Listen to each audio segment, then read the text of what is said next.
کائنات کی مجھ مصطفیٰ کو جانتی ہے۔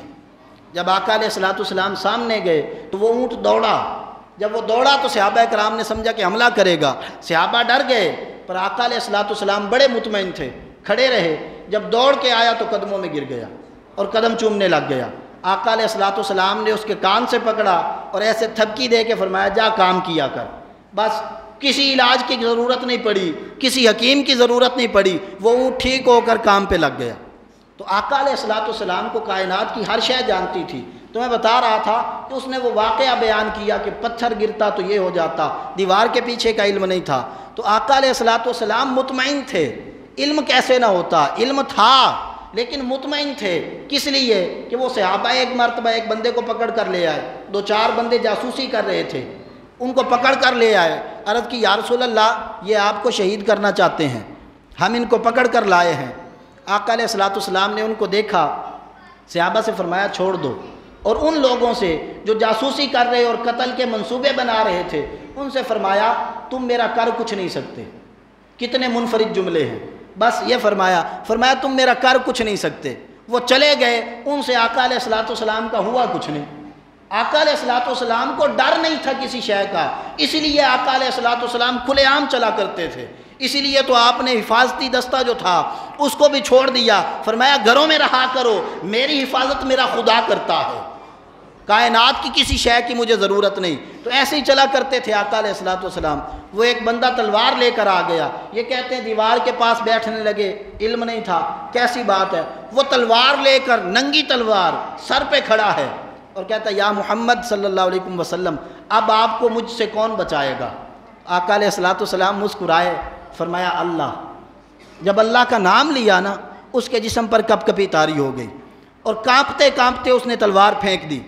جب اس کی تلوار زمین پر گری، آقا علیہ الصلوۃ والسلام نے تلوار اٹھا لی اور فرمایا اب بتا تجھے مجھ سے کون بچائے گا؟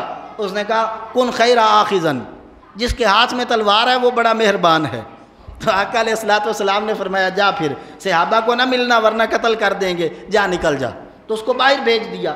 آقا علیہ الصلوۃ والسلام کو کسی شے کا ڈر نہیں تھا، اسی لیے وہاں بیٹھنے لگے تھے۔ یہ مطلب نہیں تھا کہ آقا علیہ الصلوۃ والسلام کو پتہ نہیں ہے، ارے کائنات کی ہر شے میرے مصطفیٰ کو جانتی ہے، کس شے نے کون سا حملہ کرنا تھا آقا علیہ الصلوۃ والسلام کے اوپر۔ اب جب آقا علیہ الصلوۃ والسلام کو کائنات کی ہر شے جانتی ہے اور اتنے معجزات ہیں، پھر صحابہ کرام کے لیے پانی کا جاری کر دینا، کائنات کی ہر مشکل سے صحابہ کو کس نے بچایا؟ آقا علیہ الصلوۃ والسلام نے بچایا۔ تو وہ تھے تو نہیں، وہ تو آج بھی ہیں۔ یہ عقیدہ ہے ساری امت کا، وما ارسلناک الا رحمۃ للعالمین، حضور قیامت تک کے لیے رحمت ہیں، اس میں کسی کو اختلاف نہیں ہے، نہ کسی سنی کو، نہ دیوبندی کو، نہ اہل حدیث کو، قیامت تک حضور رحمت ہیں، اس بات پر کسی کو اختلاف نہیں ہے۔ اختلاف تو اگلے جھگڑوں میں پڑتا ہے، حاضر و ناظر ہیں یا نہیں، علم غیب ہے یا نہیں، ان باتوں کو چھوڑ دو جو اختلاف میں ڈالتی ہیں، جو مشقت میں ڈالتی ہیں۔ میں تو سیدھی سی بات کر رہا ہوں، ساری امت کا متفقہ عقیدہ ہے کہ حضور قیامت تک کے لیے رحمت ہیں، تو قیامت تک کے لیے کام آ سکتے ہیں نا، تو ان کی پناہ میں کیوں نہ جایا جائے، کیوں نہ اسی پناہ کو پکڑا جائے جو قیامت تک کے لیے آپ کی ضامن اور کفیل بنے، کیوں نہ قیامت تک کے لیے اپنا وارث، اپنا مولا، اپنا ملجا اسی ہستی کو بنایا جائے جو آپ کے لیے سب کچھ کر سکتی ہے۔ تو آقا علیہ الصلوۃ والسلام کی اتنی چیزیں ظاہر ہوئیں بعد از وصال کہ انسان دیکھ کے حیران ہو جاتا ہے۔ یہ حدیث کی یہ کتاب القول البدیع، اس میں امام سخاوی نے لکھا، وقت مختصر ہے ورنہ میں نکال کے دکھاتا، کتنے ہی واقعات ہیں۔ درود پڑھنے والوں کو حضور کی زیارت ہوئی، فرمایا تم اتنا درود پڑھتے تھے، آج اتنا پڑھا ہے، اگلی تعداد مکمل کرو۔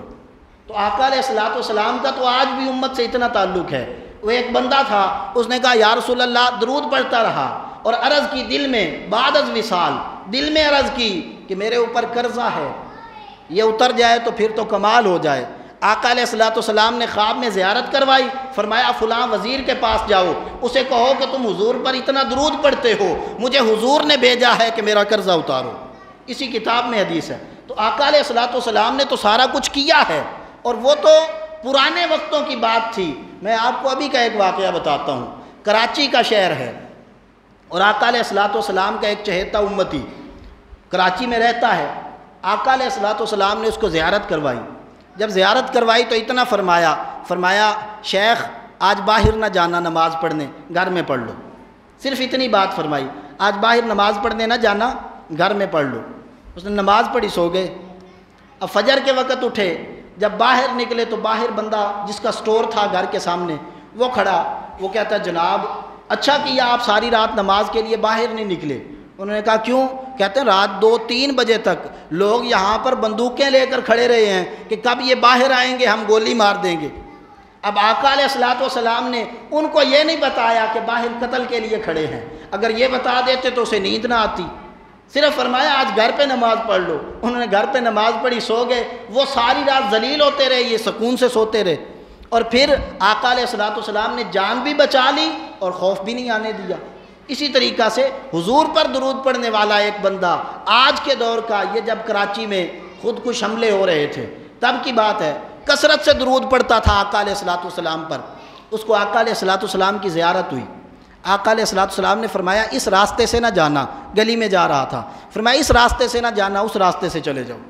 وہ دوسرے راستے سے گیا، تھوڑا ہی آگے گیا تھا، ادھر دھماکہ ہوا، سارے لوگ قتل ہو گئے، شہید ہو گئے۔ اب وہ بندہ دوڑتا ہوا اس بندے کے پاس گیا جس نے اسے درود پر لگایا تھا، کہتا حضرت آپ کی مہربانی، آپ نے میرا تعلق جڑوا دیا نبی سے، اگر نہ ہوتا تو میں تو آج مر گیا ہوتا۔ انہوں نے کہا کیا ہوا؟ کہتا ہے ہزاروں لوگ مر گئے ہیں، میں قریب سے گزر رہا تھا، پردے ہٹے، ان کی زیارت ہوئی، وہ آتے جاتے نہیں، یہ بھی ذہن میں رکھیں، حضور کسی جگہ نہیں آتے جاتے، یہ غلط فہمی ہے کہ آقا علیہ الصلوۃ والسلام کو در در پہ پھرایا جائے۔ ایسے ہی ہوتا ہے جیسے معراج کے وقت کافروں نے سوال کیے تو جبریل امین آئے، انہوں نے پردے ہٹا دیے اور مسجد اقصیٰ سامنے کر دی۔ حضور جس کو چاہتے ہیں اپنے سامنے کرتے ہیں، آقا علیہ الصلوۃ والسلام نہیں در در پہ جاتے۔ ایسے آقا علیہ الصلوۃ والسلام نے خود کتنوں کو زیارت کروائی، فرمایا یہ لوگ ان کو شرم نہیں آتی، یہ مجھے لوگوں کے در در پہ پھراتے ہیں۔ آج دنیا کا کوئی بادشاہ کسی کے دروازے پہ نہیں جاتا، فرمایا ہم کسی کے پاس نہیں جاتے، جس کو چاہتے ہیں اپنے قریب کر لیتے ہیں۔ تو آقا علیہ الصلوۃ والسلام نے پردے ہٹائے، قریب کیا، فرمایا اس طرف نہ جانا، اس طرف یہ معاملہ ہے۔ تو جب میں گیا تو پیچھے سے سارے لوگ مر گئے، میں بچ گیا۔ تو یہ آقا علیہ الصلوۃ والسلام کے آج کے معجزات ہیں۔ اور اختتام پہ میں ایک اور واقعہ بتا کے گفتگو ختم کرتا ہوں۔ ہمارے ایک استاد تھے درجہ حدیث کے، انہوں نے اپنا آپ بھی تھی، انہوں نے خود بتائی، انہوں نے کہا جی میں چھوٹا تھا، اپنے گھر میں رہتا تھا، جنگ کی طرف ان کا گھر ہے، وہ کہتے ہیں میں ادھر رہتا تھا تو میں نے اس وقت اپنے دور میں ایک بندے کو دیکھا، وہ سیدھا سادہ گاؤں کا بندہ تھا، تو اس نے مجھ سے ایک بات کی، اس نے کہا بیٹا آپ کے چاچو حج کے لیے جا رہے ہیں، وہ پچھلے زمانے میں جیسے لوگ جاتے تھے، کافی عرصہ پہلے کی بات انہوں نے بتائی، فرمایا کہ انہوں نے آ کے مجھے کہا کہ بیٹا آپ کے چاچو حج پہ جا رہے ہیں، کہتے ہیں میں نے کہا ہاں انہوں نے حج کے لیے جانا ہے، کہتے ہیں تو ان کو میرا ایک خط دینا، میں نے نا نبی کریم صلی اللہ علیہ وسلم کو کوئی عرضی کرنی ہے، خط کی بات کی، تو انہوں نے کہا اچھا خط دے دو، میں دے دوں گا ان کو۔ انہوں نے خط دیا، یہ خط لے کر جب آنے لگے تو اس نے پیچھے سے آواز دی، اس نے کہا بات سنو، خط حضور کے ہاتھ میں دینا ہے، کسی ایرے گہرے کے ہاتھ میں نہ دینا۔ انہوں نے کہا عجیب بات ہے، انہوں نے کہا بھائی آپ ذرا میرے قریب ہیں، مجھے سمجھائیں آپ کیا کہہ رہے ہیں۔ اس نے کہا بھائی خط حضور صلی اللہ علیہ وسلم کو دینا، یہ نہ ہو کہ آپ باہر کسی خادم کے ہاتھ میں دے آئیں کہ حضور تک پہنچا دے، وہ پتہ دے گا یا نہیں دے گا، یا ہوتا ہے حضور باہر گئے ہوں تو حسنین کریمین گھر میں ہوں، آپ بچوں کو خط دے آئیں وہ لے کر پھاڑ دیں، تو میری بات تو نہ پہنچی حضور تک، میرا خط آقا علیہ الصلوۃ والسلام کو دینا۔ اس بندے کو اتنا پتہ ہی نہیں تھا کہ حضور کا وصال ہو گیا ہے، یا آقا علیہ الصلوۃ والسلام گنبد خضرا میں تشریف فرمائے، پتہ ہی نہیں تھا۔ تو وہ کہتے ہیں میں نے اس کو نہیں بتایا، کس کو بتاؤں گا، بوڑھا آدمی ہے، اب صدمے میں چلا جائے گا یا پریشان ہوگا، تو خاموشی اختیار کی، خط لے آیا گھر۔ وہ کہتے ہیں جب میں خط گھر لے کر پہنچا، اس سے میں نے اجازت لے لی تھی کہ میں اس کو پڑھ لوں، پہنچ جائے گا آپ کا خط، آقا علیہ الصلوۃ والسلام کے حجرے میں ہی پہنچے گا، میں پڑھ لوں۔ اس نے کہا ہاں آپ پڑھ لیں۔ وہ کہتے ہیں جب میں گھر گیا تو میں نے اس خط کو کھولا اور اس خط کا مضمون میں نے پڑھا، تو خط لکھا ہوا تھا السلام علیکم ورحمۃ اللہ وبرکاتہ یا رسول اللہ، یا رسول اللہ میرا نام یہ ہے، جو بھی اس کا نام تھا، میرا یہ نام ہے اور میں اس عالم دین کے پڑوس میں رہتا ہوں، اور یا رسول اللہ میں آپ سے بڑی محبت کرتا ہوں، میں غریب آدمی ہوں، پینٹ کر کے لوگوں کے گھر میں مزدوری کر کے میں اپنا پیٹ پالتا ہوں، اب مجھے کینسر ہو گیا ہے، بچے پر امید تھی کہ یہ کوئی اچھا کام کرے گا تو میرے مشکلیں حل ہو جائیں گی، بچے نے بری صحبت اختیار کر لی ہے، وہ اچھے کام نہیں کر رہا، یا رسول اللہ آپ میرے بچے کو سیدھا کر دیں، میں آپ کے بچوں کو دعا دوں گا۔ یہ خط کا مضمون تھا، آپ میرے بچے کو سیدھا کر دیں، میں آپ کے بچوں کو دعا دوں گا۔ تو وہ کہتے ہیں میں نے خط لیا اور بار بار اس کو پڑھا، بند کیا اور اپنے چچا کو دے دیا کہ آپ لے جائیں۔ انہوں نے کہا آقا علیہ الصلوۃ والسلام تک کیسے پہنچے گا؟ انہوں نے کہا آپ مواجہ شریف کے سامنے جائیں گے تو روضہ پاک میں ڈال دینا، باقی اللہ جانے اور حضور جانے، آپ آ جانا واپس۔ وہ کہتے ہیں حج پر گئے، انہوں نے ایسا ہی کیا، وہ خط ڈال دیا روضہ پاک میں۔